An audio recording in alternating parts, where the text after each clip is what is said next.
the way I ended up on this path was from a very tragic event. I was maybe 19, and my girlfriend at the time was killed in a car accident.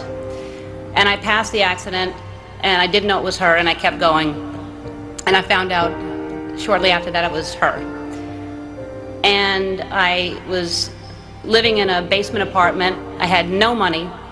I had no heat, no air. I had a mattress on the floor, and the apartment was infested with fleas. And I was soul searching. I was like, why is she suddenly gone and there are fleas here? I don't understand. There must be a purpose, and wouldn't it be so convenient if we could just pick up the phone and call God and ask these questions?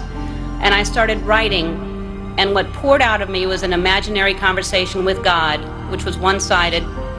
And I finished writing it, and I looked at it and I said to myself, and I hadn't even been doing stand-up ever. There was no club in town. I said, I'm going to do this on The Tonight Show with Johnny Carson. At the time, he was the king. And I'm going to be the first woman in the history of the show to be called over to sit down. And several years later, I was the first woman in the history of the show, and only woman in the history of the show, to sit down because of that phone conversation with God that I wrote.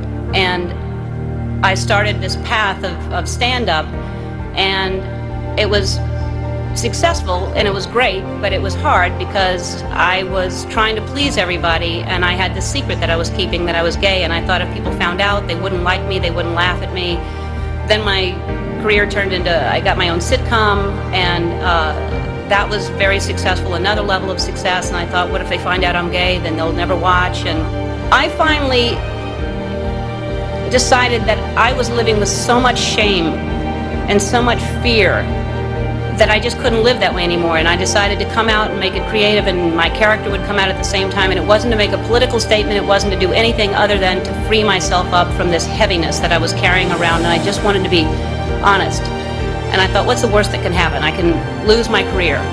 I did. I lost my career. I got, the show was canceled after 6 years without even telling me. I read it in the paper. The phone didn't ring for 3 years. I had no offers, nobody wanted to touch me at all, and yet I was getting letters from kids that almost committed suicide but didn't because of what I did.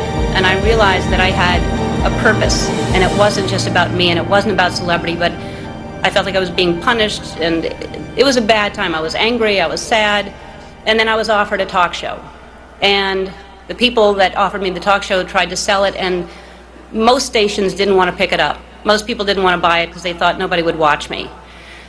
And really, when I look back on it, I wouldn't change a thing. I mean, it was so important for me to lose everything because I found out what the most important thing is to be true to yourself. And ultimately, that's what's gotten me to this place. I don't live in fear. I'm free. I have no secrets. And I know I'll always be okay because no matter what, I know who I am. So, in conclusion, when I was younger, I thought success was something different. I thought, when I grow up, I want to be famous. But my idea of success is different today, and as you grow, you'll realize the definition of success changes. For me, the most important thing in your life is to live your life with integrity, and not to give in to peer pressure to try to be something that you're not. To live your life as an honest and compassionate person, to contribute in some way. Follow your passion, stay true to yourself, never follow someone else's path unless you're in the woods and you're lost and you see a path, then by all means you should follow that.